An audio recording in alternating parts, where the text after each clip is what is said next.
નમસ્કાર. જીએસઆરટીસી અને એટલે કે એસટી નિગમ ના હમણાં હાલમાં જ કંડક્ટરના ફોર્મ ભરાય છે એ ઉમેદવારો માટે એક રાહતના સમાચાર છે.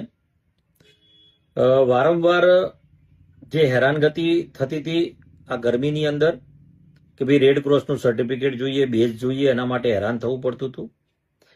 સરકારશ્રીમાં માન્ય મુખ્યમંત્રી શ્રી ભૂપેન્દ્રભાઈ પટેલ સાહેબ, નાયબ મુખ્યમંત્રી શ્રી હર્ષભાઈ સંઘવી સાહેબ અને મંત્રી શ્રી પ્રવીણભાઈ માળી સાહેબને મેં રજૂઆત કરી, લેખિતમાં રજૂઆત કરી, ખૂબ હકારાત્મક વાત કરી અને 24 કલાકની અંદર એક પ્રેસ નોટના માધ્યમથી એમણે વિભાગ તરફથી પ્રેસ નોટ આવી ગઈ કે ભાઈ આના હેરાનગતિ ના થાય અને આ ડોક્યુમેન્ટની જે જરૂરિયાત છે જ્યારે ચકાસણી થાય ત્યારે એ ડોક્યુમેન્ટ રજૂ કરશે તો ચાલશે.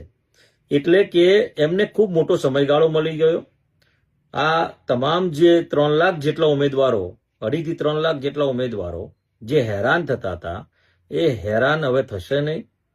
એટલે માન્ય મુખ્યમંત્રીશ્રી, નાયબ મુખ્યમંત્રીશ્રી અને મંત્રીશ્રીનો અને સરકારશ્રીનો હું દિલથી જીએસઆરટીસીના કર્મચારીઓનો તમામનો દિલથી આભાર માનું છું કે 24 કલાકની અંદર આ નિર્ણય લેવા બદલ ખૂબ ખૂબ આભાર.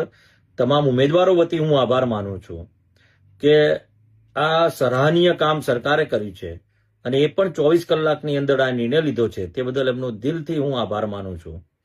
તમામ ઉમેદવારોને અભિનંદન પાઠવું છું કે આવનારા દિવસોની અંદર આપ કંડક્ટરની ભરતીની અંદર ઉત્તીર્ણ થાવ તેવી શુભેચ્છાઓ અને ફરીથી સરકારશ્રીના તમામ કહેવાય મંત્રીમંડળ અને મુખ્યમંત્રીશ્રી, નાયબ મુખ્યમંત્રીશ્રીનો દિલથી હું આભાર વ્યક્ત કરું છું કે 24 કલાકમાં આવો સુંદર નિર્ણય લીધો અને ઉમેદવારોને આવા હેરાનગતિથી મુક્ત કરાયા.